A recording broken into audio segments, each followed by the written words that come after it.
एक सवाल पूछूं आपसे। सुबह अलार्म बजा, आप उठे, चाय पी, ऑफिस गए, काम किया, घर आए, खाना खाया, मोबाइल स्क्रॉल किया और सो गए। कल फिर यही होगा, परसों भी। लेकिन क्या आपने कभी रुककर खुद से पूछा, ये सब मैं कर रहा हूं या बस हो रहा है? यही वो सवाल है जो ज्यादातर लोग पूरी जिंदगी नहीं पूछते, और इसी एक सवाल को न पूछने की कीमत वो चुकाते हैं टूटे रिश्तों में, बेचैन रातों में और उस अजीब खालीपन में जो सब कुछ होते हुए भी भीतर से महसूस होता है। ओशो ने एक बात कही थी जो सुनने में सिंपल लगती है, लेकिन जब समझ आती है तो जिंदगी का नजरिया पलट जाता है। उन्होंने कहा था कि 99% इंसान जिंदगी में नींद में चलते हैं। आंखें खुली हैं, पैर चल रहे हैं, मुंह से बातें भी हो रही हैं, लेकिन भीतर से वो पूरी तरह सोए हुए हैं। वो सोचते हैं कि वो चूज कर रहे हैं, लेकिन असल में वो सिर्फ रिएक्ट कर रहे हैं। किसी ने कुछ कहा, गुस्सा आ गया, कोई चला गया, दुख हो गया, कुछ मिला, खुशी हो गई। बस यही है उनकी जिंदगी, एक ऑटोमेटिक मशीन जो बाहर की घटनाओं से चलती है। और सबसे दर्दनाक बात, उन्हें पता भी नहीं होता कि वो सोए हुए हैं। तो फिर जागना कैसे है? ओशो का जवाब था अवेयरनेस।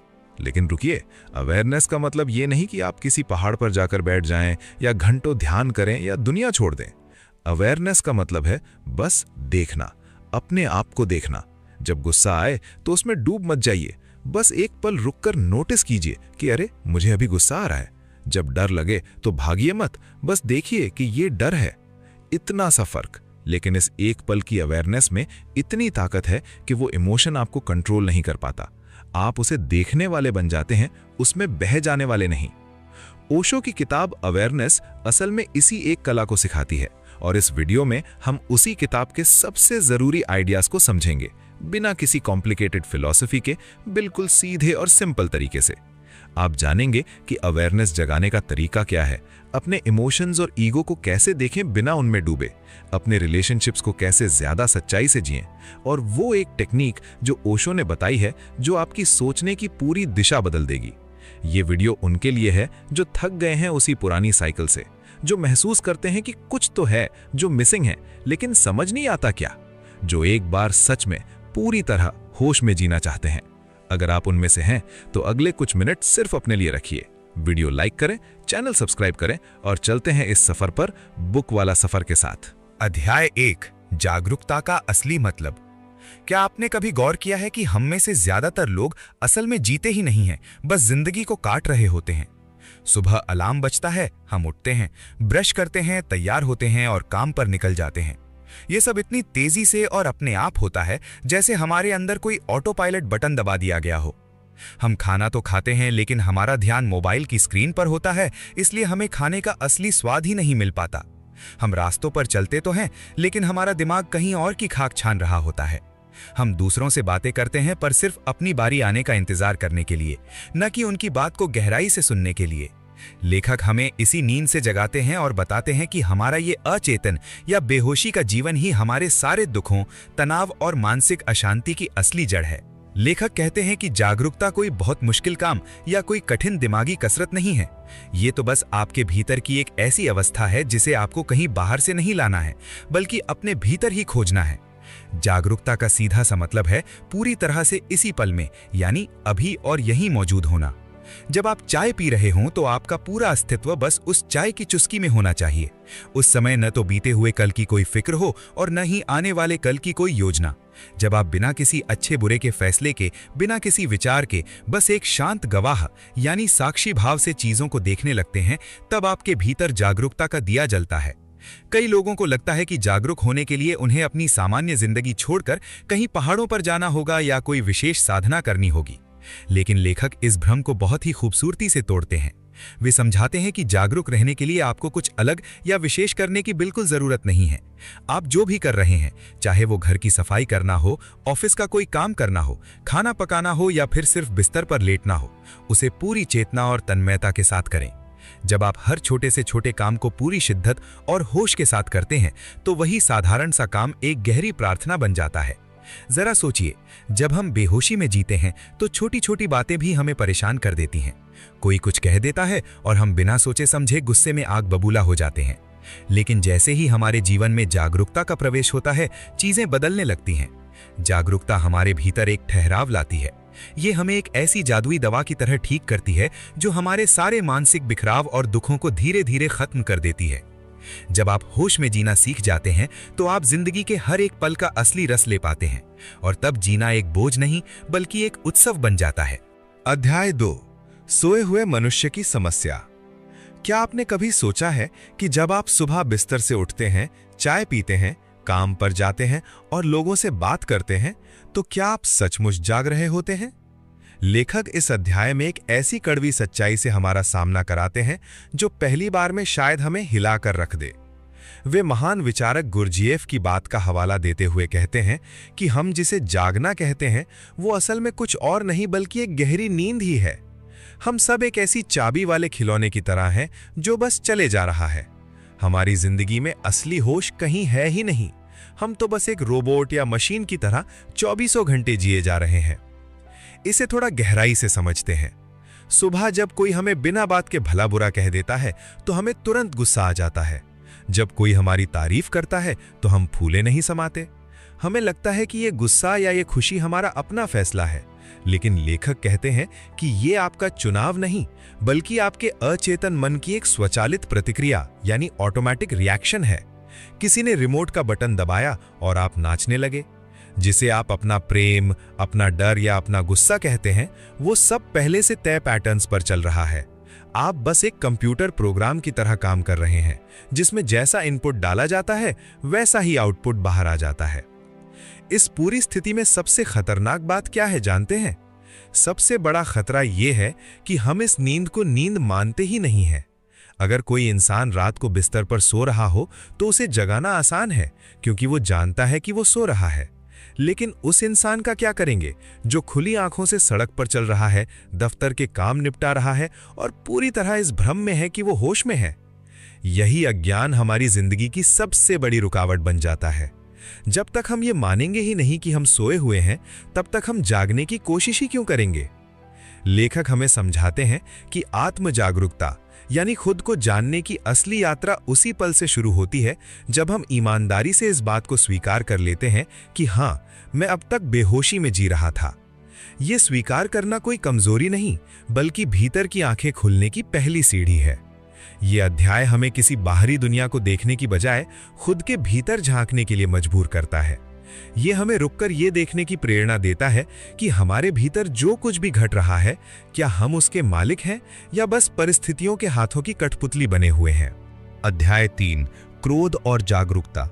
क्या आपने कभी सोचा है कि जब आपको गुस्सा आता है तो अचानक आपके भीतर क्या बदल जाता है? अचानक से सांसें तेज हो जाती हैं, खून उबलने लगता है और ऐसा लगता है जैसे हमारे भीतर कोई ज्वालामुखी फट पड़ा हो। उस वक्त हम खुद पर से काबू खो देते हैं और कुछ ऐसा कह या कर बैठते हैं जिसका पछतावा हमें जिंदगी भर रहता है। लेखक इस अध्याय में क्रोध यानी गुस्से की इसी सदियों पुरानी समस्या को एक बिल्कुल नए और अनोखे नजरिए से देखते हैं।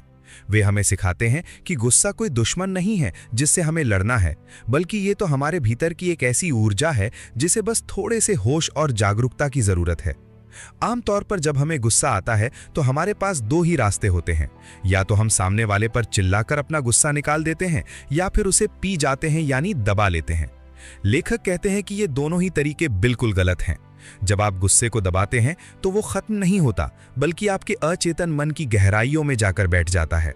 दबाया हुआ गुस्सा एक धीमे जहर की तरह होता है जो धीरे धीरे हमारे मानसिक और शारीरिक स्वास्थ्य को खोखला करने लगता है। ये अंदर ही अंदर सड़ता रहता है और बाद में किसी बड़ी बीमारी या नफरत के रूप में बाहर आता है। इसलिए गुस्से से लड़ना या उसे जबरदस्ती रोकना कोई समाधान नहीं है। तो फिर रास्ता क्या है? यहीं पर लेखक अपना सबसे सुंदर और व्यावहारिक सूत्र देते हैं जिसे वे साक्षी भाव कहते हैं। लेखक का कहना है कि जैसे ही आपके भीतर गुस्से का तूफान उठे, आप ना तो उस पर कोई प्रतिक्रिया दें और ना ही उसे दबाने की कोशिश करें। आप बस एक कदम पीछे हट जाएं और अपने ही गुस्से को ऐसे देखें जैसे आप किसी दूसरे व्यक्ति को देख रहे हों। अपने शरीर में हो रही हलचल को महसूस करें, दिल की बढ़ती धड़कन को देखें, माथे पर आई शिकन को निहारें। जब आप बिना किसी सही गलत के फैसले के पूरी जागरूकता के साथ अपने गुस्से को देखना शुरू करते हैं तो एक चमत्कार होता है। वो गुस्सा धीरे धीरे अपनी ताकत खोने लगता है और अपने आप शांत होकर विलीन हो जाता है। इस बात को गहराई से समझाने के लिए लेखक एक बेहद खूबसूरत उदाहरण देते हैं। कल्पना कीजिए कि एक कमरा है जो बरसों से घने अंधेरे में डूबा हुआ है। अगर आप उस अंधेरे को लाठियों से पीटेंगे या उसे कमरे से बाहर धकेलने की कोशिश करेंगे तो क्या वो जाएगा? बिल्कुल नहीं। लेकिन जैसे ही आप उस कमरे में एक छोटा सा दीपक लेकर प्रवेश करते हैं तो क्या होता है? आपको अंधेरे से लड़ना नहीं पड़ता। दीपक के जलते ही अंधेरा अपने आप गायब हो जाता है। ठीक इसी तरह हमारा गुस्सा भी हमारे भीतर का एक अंधेरा कोना है। जैसे ही हम उस पर अपनी जागरूकता और होश का प्रकाश डालते हैं, वो क्रोध कपूर की तरह हवा में उड़ जाता है। ये अध्याय हमारे रोजमर्रा के जीवन, हमारे रिश्तों और हमारे मानसिक सुकून को बदलने की एक अद्भुत चाबी है। जब हम जागरूकता के इस जादू को सीख जाते हैं तो हमारे आपसी संबंधों में एक गजब का संतुलन और मिठास आने लगती है। हम दूसरों की बातों पर तुरंत भड़कने के बजाय शांत रहकर सही फैसला ले पाते हैं। लेखक हमें ये अमूल्य सीख देते हैं कि जागरूकता कोई कठिन साधना नहीं है, बल्कि ये हमारे भीतर छुपा हुआ एक ऐसा शक्तिशाली साधन है जो हमारे जीवन के सारे कड़वे अनुभवों को भी शांति और प्रेम में बदल सकता है। अध्याय 4, भय से मुक्ति। सोचिए, हम अपनी रोजमर्रा की जिंदगी में कितनी बार डरते हैं। कभी नौकरी खोने का डर, कभी परीक्षा में फेल होने का डर, तो कभी किसी अपने को खो देने का डर। लेखक कहते हैं कि ये डर इंसानी जीवन की सबसे बड़ी और गहरी समस्याओं में से एक है। लेकिन क्या आपने कभी ध्यान से देखा है कि जिस चीज से आप डर रहे हैं वो असल में है कहां? थोड़ा रुकिए और सोचिए। आप पाएंगे कि आपका लगभग हर डर भविष्य में छुपा है, एक ऐसा भविष्य जो अभी तक आया ही नहीं है। हम आज में बैठकर कल की उन काल्पनिक मुसीबतों से डरते रहते हैं जो शायद कभी होंगी ही नहीं। ये ऐसा ही है जैसे कोई इंसान अंधेरे में रस्सी को सांप समझकर कांपने लगे। इस डर से बचने का रास्ता क्या है? लेखक हमें बहुत ही आसान और खूबसूरत रास्ता दिखाते हैं, जागरूकता, यानी आज में जीना। जब आप अपने दिमाग को कल की चिंताओं से खींचकर इस पल में ले आते हैं तो डर अपने आप गायब हो जाता है, क्योंकि अभी यानी वर्तमान में डर का कोई वजूद ही नहीं होता। वर्तमान में सिर्फ आप होते हैं और आपकी सांसें होती हैं। इसी सिलसिले में लेखक एक और बड़ी बात कहते हैं, और वो है मृत्यु का डर। हम सब मौत से भागते हैं, उसका नाम लेने से भी कतराते हैं। लेकिन सच तो यह है कि जिसने मौत के सच को हंसते हंसते स्वीकार कर लिया, वही इंसान जिंदगी को उसकी पूरी खूबसूरती के साथ जी सकता है। डर की असली जड़ हमारे अहंकार यानी मैं की भावना में होती है। जब हमें यह समझ आ जाता है कि इस दुनिया में कुछ भी परमानेंट नहीं है और ये मैं सिर्फ एक भ्रम है, तो डर का किला ताश के पत्तों की तरह ढह जाता है।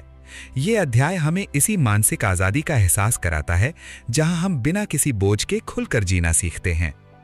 अध्याय 5, ध्यान का विज्ञान। जब भी हम ध्यान या मेडिटेशन शब्द सुनते हैं तो हमारे दिमाग में किसी साधु संत की तस्वीर आ जाती है जो आंखें बंद करके हिमालय पर बैठा हो। हमें लगता है कि ये तो किसी धर्म या पूजा पाठ का हिस्सा है, लेकिन लेखक इस सोच को पूरी तरह बदल देते हैं। वे कहते हैं कि ध्यान कोई धार्मिक कर्मकांड नहीं है, बल्कि ये तो हमारी चेतना यानी कॉन्शियसनेस का एक शुद्ध विज्ञान है। ये एक ऐसा साइंटिफिक एक्सपेरिमेंट है जिसे कोई भी इंसान अपने मन की लैब में कर सकता है। यहाँ लेखक एक बहुत ही व्यावहारिक बात सामने रखते हैं। हजारों साल पहले हमारे पूर्वजों ने ध्यान की जो शांत विधियां बनाई थीं, वे आज के आधुनिक इंसान के लिए सीधे तौर पर काम नहीं कर पाती। क्यों? क्योंकि आज का इंसान 24 घंटे तनाव, भाग दौड़ और मानसिक शोर के बीच जी रहा है। उसके दिमाग में विचारों का एक तूफान चल रहा है। ऐसे में अगर किसी से अचानक शांत बैठने को कहा जाए तो उसका मन और ज्यादा बेचैन हो जाएगा।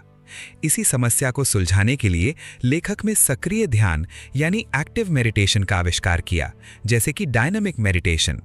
इस विधि का लॉजिक बहुत सीधा और वैज्ञानिक है। पहले अपने शरीर और मन के अंदर दबे हुए तनाव, गुस्से और फ्रस्ट्रेशन को पूरी तरह बाहर निकाल दो।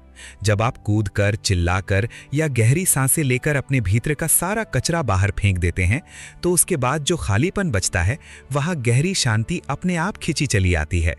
लेखक कहते हैं कि ध्यान कोई ऐसी चीज नहीं है जो आप जबरदस्ती करते हैं। जब आपके अंदर का करने वाला यानी आपका अहंकार शांत हो जाता है, तब ध्यान अपने आप घटित होता है। ये अध्याय हमें ध्यान को एक बोझिल अभ्यास के रूप में नहीं, बल्कि जीवन को खुलकर जीने के एक मॉडर्न और वैज्ञानिक तरीके के रूप में समझाता है। अध्याय 6, प्रेम और जागरूकता। क्या आपने कभी सोचा है कि जिसे हम प्यार कहते हैं वो अक्सर एक सुंदर सा पिंजरा क्यों बन जाता है?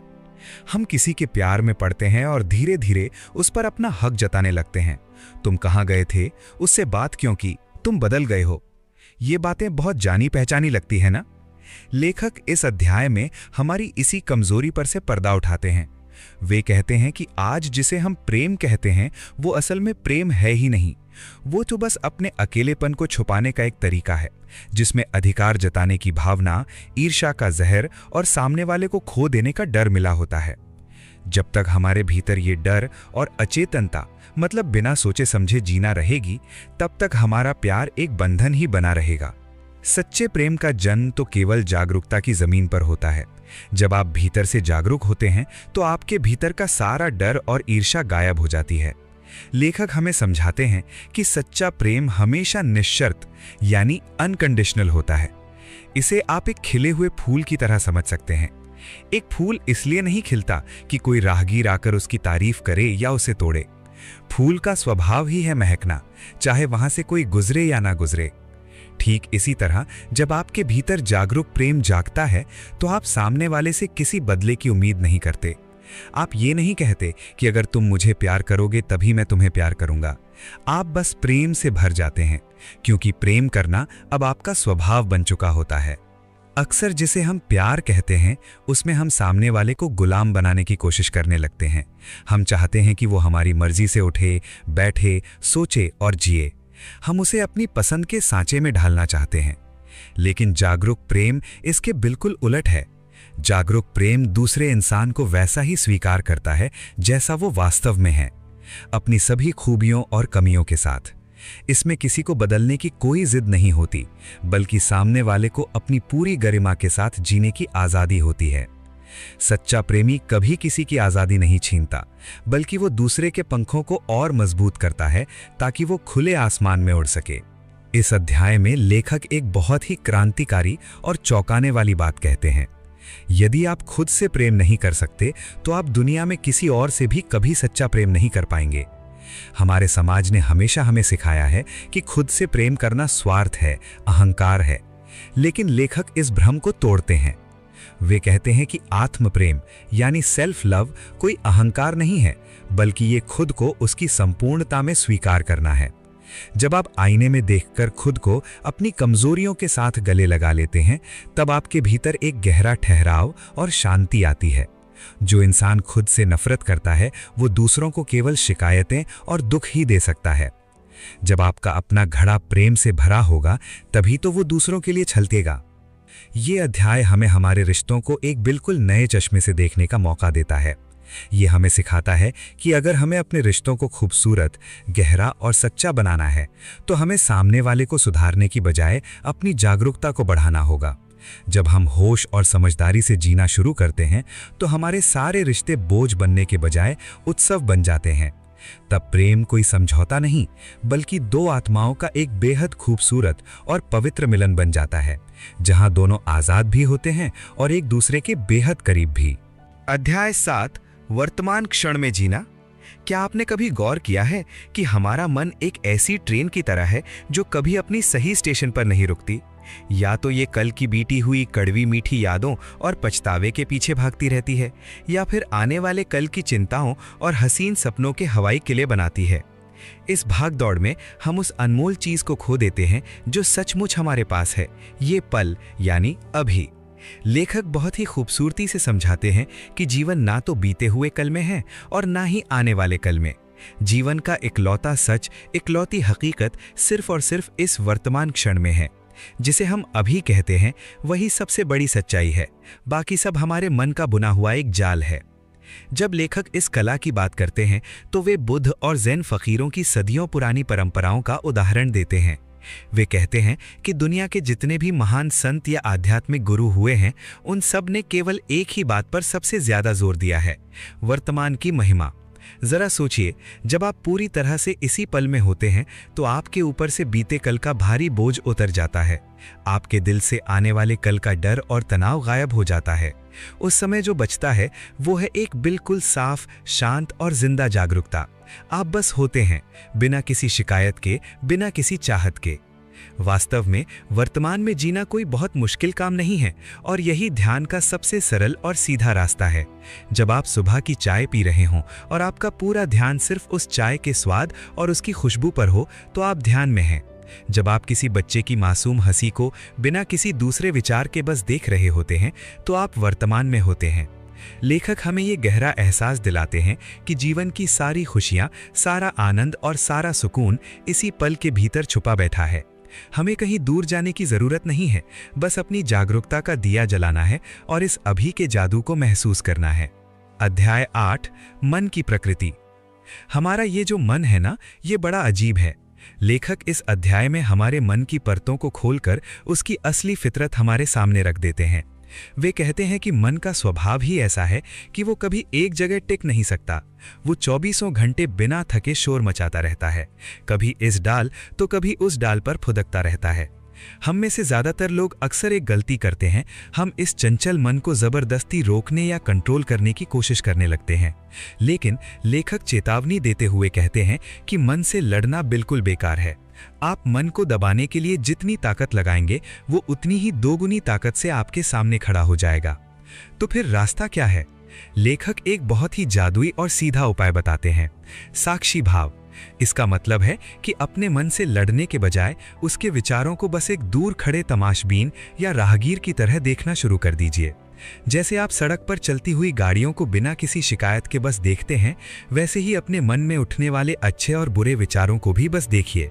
जब आप बिना किसी फैसले के, बिना किसी गुस्से के अपने विचारों को सिर्फ देखने लगते हैं तो एक चमत्कार होता है। आपके और आपके विचारों के बीच एक दूरी बन जाती है।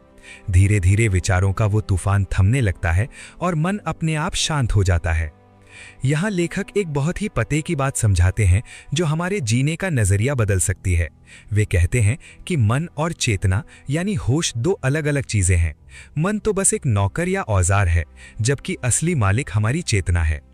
लेकिन दिक्कत ये हो गई है कि हम सब गहरी नींद में जी रहे हैं, जिससे हमारा नौकर यानी मन ही घर का मालिक बनकर बैठ गया है और हमें अपने इशारों पर नचा रहा है। जब हम जागरूक होते हैं, जब हम होश में आते हैं, तो हमारी चेतना फिर से अपने मालिक की गद्दी संभाल लेती है। जैसे ही चेतना जागती है, मन अपनी सही जगह पर आ जाता है और एक वफादार सेवक की तरह काम करने लगता है। अध्याय 9, संबंधों में जागरूकता। हम सब अपनी जिंदगी में प्यार, दोस्ती और रिश्तों के पीछे भागते हैं, लेकिन क्या आपने कभी सोचा है कि ऐसा क्यों होता है कि जो रिश्ता शुरुआत में बेहद खूबसूरत और जादुई लगता है, कुछ समय बीतते ही वही रिश्ता एक बोझ या रोज-रोज के झगड़ों की वजह बन जाता है? लेखक इस अध्याय में इसी कड़वे सच से पर्दा उठाते हैं। वे कहते हैं कि हमारे ज्यादातर रिश्तों की शुरुआत अचेतन यानी बिना सोचे समझे सिर्फ एक अंधी कशिश या अधूरी ख्वाहिशों की वजह से होती है। हम अक्सर अकेलेपन से डरते हैं या किसी ऐसे इंसान को ढूंढते हैं जो हमारी मर्जी के मुताबिक चले। जब हमारी ये छिपी हुई उम्मीदें पूरी नहीं होती तो रिश्तों की वो खूबसूरत इमारत ताश के पत्तों की तरह ढह जाती है और पीछे रह जाता है सिर्फ दुख, शिकायतें और दर्द। असल में जब हम किसी नए इंसान से मिलते हैं तो हम सचमुच उस इंसान को देख ही नहीं रहे होते। हम तो बस उसके चेहरे पर अपनी उम्मीदों, कल्पनाओं और इच्छाओं का एक मुखौटा लगा देते हैं। उदाहरण के लिए, जैसे ही हमें कोई पसंद आता है, हम मन ही मन सोच लेते हैं कि ये इंसान कभी मेरा दिल नहीं दुखाएगा या ये बिल्कुल वैसा ही है जैसा मैं चाहता था। हम सामने वाले की असलियत को देखने के बजाय अपनी बनाई हुई एक काल्पनिक छवि यानी इमेज से प्यार करने लगते हैं। लेकिन वक्त के साथ जब सामने वाले इंसान की असली खूबियां और कमियां बाहर आती हैं तो हमारा भ्रम टूट जाता है। तब हम ये नहीं समझते कि गलती हमारी उम्मीदों की थी, बल्कि हम सामने वाले को ही दोषी ठहराने लगते हैं कि तुम अब बदल गए हो। यहीं पर काम आती है जागरूकता यानी अवेयरनेस। एक जागरूक रिश्ता वो होता है जहां आप अपनी आंखें और दिल दोनों खुले रखते हैं। इसका मतलब है कि आप सामने वाले व्यक्ति को वैसा ही देखते हैं जैसा वो सचमुच है, अपनी पूरी कमियों, खूबियों और अनोखेपन के साथ। आप उसे बदलने की जिद छोड़ देते हैं और उसे उसकी वास्तविकता में स्वीकार करते हैं। जब आप किसी को बिना किसी शर्त के स्वीकार करते हैं तो वहां से सारे ड्रामे, उम्मीदों के बोझ और शिकायतें अपने आप गायब होने लगती हैं। तब रिश्ता एक जेल नहीं बल्कि एक खुला आसमान बन जाता है, जहां दो लोग साथ रहकर भी पूरी तरह आजाद महसूस करते हैं। लेखक ने इस अध्याय में एक बहुत ही गहरी और खूबसूरत बात कही है। वे रिलेशनशिप और रिलेटिंग के बीच का अंतर समझाते हैं। रिलेशनशिप एक ठहरी हुई, बेजान और बंद चीज है। जैसे ही हम किसी रिश्ते को एक नाम दे देते हैं कि तुम मेरे पति हो, तुम मेरी पत्नी हो या तुम मेरे पक्के दोस्त हो, हम उस रिश्ते पर मालिकाना हक जताने लगते हैं। वो रिश्ता एक सुरक्षित लेकिन बेजान जंजीर बन जाता है, जहां नयापन खत्म हो जाता है। इसके विपरीत रिलेटिंग एक बहती हुई नदी की तरह है, एक जीवंत और लगातार चलने वाली प्रक्रिया है। इसका मतलब है हर दिन, हर पल सामने वाले इंसान को नए सिरे से खोजना और उससे जुड़ना। जो व्यक्ति जीवन को जागरूकता के साथ जीता है, वो कभी भी रिलेशनशिप की बेजान जंजीरों में नहीं बंधता, बल्कि वो हमेशा रिलेटिंग के ताजे प्रवाह में जीता है। वो जानता है कि कल जो बीत गया वो कल था, आज का दिन एक नया दिन है और सामने वाला इंसान भी आज एक नए रूप में उसके सामने है। ये अध्याय हमारे भीतर एक ऐसी नई दृष्टि जगाता है जिससे हम अपने सभी रिश्तों को, चाहे वो माता पिता से हो, पार्टनर से हो या दोस्तों से, एक बिल्कुल अलग नजरिए से देख पाते हैं। ये हमें सिखाता है कि अगर हम अपने रिश्तों को वाकई प्रामाणिक, सच्चा और आनंद से भरा बनाना चाहते हैं, तो हमें उम्मीदों के आईने तोड़कर जागरूकता के साथ एक दूसरे को गले लगाना होगा। अध्याय 10, मृत्यु और अमरता। हम सब जिंदगी को गले लगाने के लिए तो हमेशा तैयार रहते हैं, लेकिन एक सच ऐसा है जिसे सुनते ही हमारे हाथ पैर ठंडे हो जाते हैं, और वो सच है मृत्यु। लेखक इस अध्याय में इसी सबसे बड़े डर पर बहुत ही बेबाकी और खुलकर बात करते हैं। उनका कहना है कि असल में इंसान की सबसे बड़ी समस्या मौत नहीं, बल्कि मौत का डर है। मजे की बात देखिए, यही डर हमें कभी खुलकर जीने भी नहीं देता। जब हम हर वक्त इस चिंता में घुले रहेंगे कि एक दिन सब कुछ खत्म हो जाएगा, तो भला आज के इस खूबसूरत पल का मजा कैसे ले पाएंगे? लेखक यहां हमारे नजरिए को पूरी तरह से बदल देते हैं। वे कहते हैं कि मृत्यु कोई दुश्मन नहीं, बल्कि हमारी सबसे अच्छी दोस्त है। ये जिंदगी से अलग कोई चीज नहीं, बल्कि इसी जीवन का एक खूबसूरत हिस्सा है, उसका आखिरी पड़ाव है। जिसने इस बात को समझ लिया और मौत के डर को जीत लिया, वो जीते जी हमेशा के लिए अमर हो जाता है। इसे समझने के लिए वे एक बेहद खूबसूरत और रोजमर्रा का उदाहरण देते हैं। हर रात जब हम गहरी नींद में सो जाते हैं, तो वो क्या है? वो एक तरह की छोटी मृत्यु ही तो है, जहां हम कुछ समय के लिए सब कुछ भूल जाते हैं। और हर सुबह जब हमारी आंखें खुलती हैं, तो वो हमारा एक नया जन्म होता है। अगर हम पूरे होश और जागरूकता के साथ इस रोज होने वाले सोने और जागने के खेल को महसूस करना शुरू कर दें, तो बड़ी मौत का डर हमारे मन से हमेशा के लिए गायब हो जाएगा। तब हमें समझ आएगा कि ये शरीर तो बस एक कपड़े की तरह है, जो आज नहीं तो कल पुराना होकर छूट ही जाएगा। लेकिन हमारे भीतर बैठी जो आत्मा है, वो हमेशा अमर रहती है। जागरूकता हमें इसी अविनाशी आत्मा से मिलाती है और हमें जीवन मृत्यु के इस खेल से आजाद कर देती है। अध्याय 11, आनंद की खोज। हम दिन रात भाग रहे हैं, मेहनत कर रहे हैं, पर क्यों? अगर गौर से देखें तो हम सब किसी ना किसी तरह बस खुश होना चाहते हैं। लेखक इस अध्याय में हमारी इसी आनंद की खोज की गहरी परतों को खोलते हैं। वे कहते हैं कि इंसान की सबसे बड़ी भूल यह है कि वो इस सुख को बाहर की दुनिया में ढूंढ रहा है, कभी महंगी गाड़ियों में, कभी बड़े पदों में, तो कभी बैंक बैलेंस में। लेकिन सच तो यह है कि ये बाहर से मिलने वाली ये खुशी बहुत ही कमजोर और अस्थायी होती है। आज है, कल नहीं है, और ये हमें कभी भी पूरी तरह से संतुष्ट नहीं कर पाती। यहां लेखक हमें 3 बहुत ही जादुई शब्दों का फर्क समझाते हैं, जिन्हें हम अक्सर एक ही समझ लेते हैं: सुख, प्लेजर, खुशी, हैप्पीनेस, और आनंद, ब्लिस। वे कहते हैं कि सुख पूरी तरह बाहरी चीजों या उत्तेजना से जुड़ा है, जैसे कोई स्वादिष्ट खाना खा लेना। खुशी हमारे मन की एक अच्छी अवस्था है, जो किसी मनपसंद घटना से मिलती है। लेकिन आनंद इन दोनों से बहुत ऊपर है। ये हमारी आत्मा का अपना स्वभाव है, जो किसी बाहरी चीज पर निर्भर नहीं करता। आनंद को कहीं बाहर से खरीदकर या ढूंढ कर लाने की जरूरत नहीं है, वो तो पहले से ही हमारे भीतर मौजूद है। बस दिक्कत यह है कि हमारे मन में चल रहे फालतू के विचारों, चिंताओं और नकारात्मक भावनाओं के बादलों ने उसे ढक रखा है। जैसे ही हम जागरूकता के जरिए इन बादलों को अपने भीतर से हटा देते हैं, आनंद का सूरज अपने आप चमकने लगता है। ये अध्याय हमें बाहर की अंधी दौड़ से रोककर अपने भीतर झांकने का एक बहुत ही सीधा और सच्चा रास्ता दिखाता है, जहां असली और कभी ना खत्म होने वाला संतोष छुपा है। अध्याय 12, जागरूकता और स्वतंत्रता। क्या आपने कभी सोचा है कि असली आजादी क्या होती है? जब हम स्वतंत्रता शब्द सुनते हैं तो हमारे दिमाग में अक्सर किसी देश की आजादी, समाज के बंधनों से मुक्ति या फिर अपनी मर्जी से कहीं भी आने जाने की छूट आती है। लेकिन लेखक इस आखिरी अध्याय में हमारी इस सदियों पुरानी सोच को पूरी तरह से बदल देते हैं। वे कहते हैं कि जो आजादी हमें बाहर की दुनिया से मिलती है वो अधूरी है। असली और सच्ची स्वतंत्रता तो हमारे भीतर होती है। जब तक आप अपने ही गुस्से, डर, पुरानी आदतों और अपने अहंकार के गुलाम हैं, तब तक आप चाहे दुनिया के किसी भी कोने में चले जाएं, आप कभी आजाद नहीं हो सकते।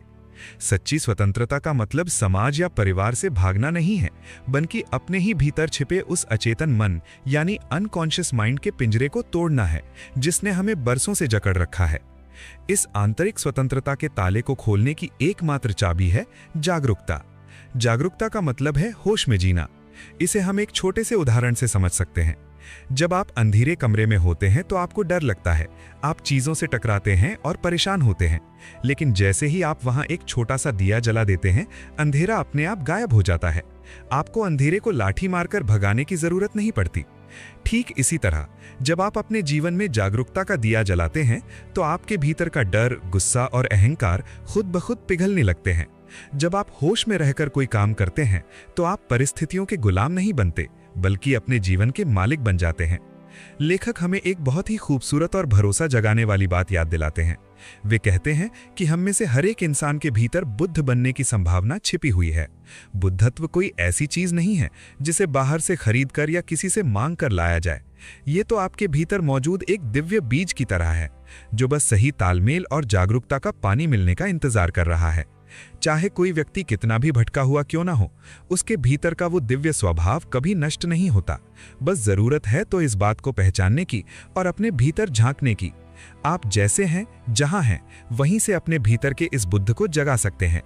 सबसे जरूरी बात जो हमें समझनी होगी वो ये है कि जागरूकता कोई ऐसी मंजिल नहीं है जहां पहुंचकर यात्रा खत्म हो जाती है। ये तो एक खूबसूरत सफर है, एक ऐसी यात्रा जो हर पल, हर सांस के साथ चलती रहती है। ऐसा नहीं हो सकता कि आप सुबह 1 घंटा जागरूक रह लें और बाकी का पूरा दिन बेहोशी में बिता दें। जागरूकता को तो चाय पीने से लेकर रास्ता चलने तक और किसी से बात करने से लेकर चुपचाप बैठने तक हर छोटे बड़े काम में शामिल करना होता है। ये जीवन को जीने का एक सलीका है, एक आर्ट है। जब आप इस जागरूकता को अपने जीवन का हिस्सा बना लेते हैं तो चमत्कार होने लगता है। आपके जीवन में एक ऐसा संतुलन यानी समत्व आ जाता है जिसे दुनिया का कोई भी तूफान नहीं हिला सकता। आपके भीतर से बहने वाला प्रेम फिर किसी स्वार्थ या शर्त पर टिका नहीं होता, वो बिल्कुल शुद्ध और निश्चल बन जाता है। तब दुख और सुख दोनों ही स्थितियों में आप एक गहरे आनंद और परम स्वतंत्रता का अनुभव करते हैं। ये अध्याय हमें यही याद दिलाता है कि जागरूक होकर जीना ही जीवन को उसके सबसे सुंदर और सच्चे रूप में जीना है। उम्मीद है कि आपको ये वीडियो पसंद आया होगा। अगर आपको पसंद आया है तो फिर कमेंट सेक्शन में कमेंट जरूर लिखें और चैनल को सब्सक्राइब जरूर कीजिए। मिलते हैं अगली वीडियो में, तब तक के लिए थैंक यू और टेक केयर।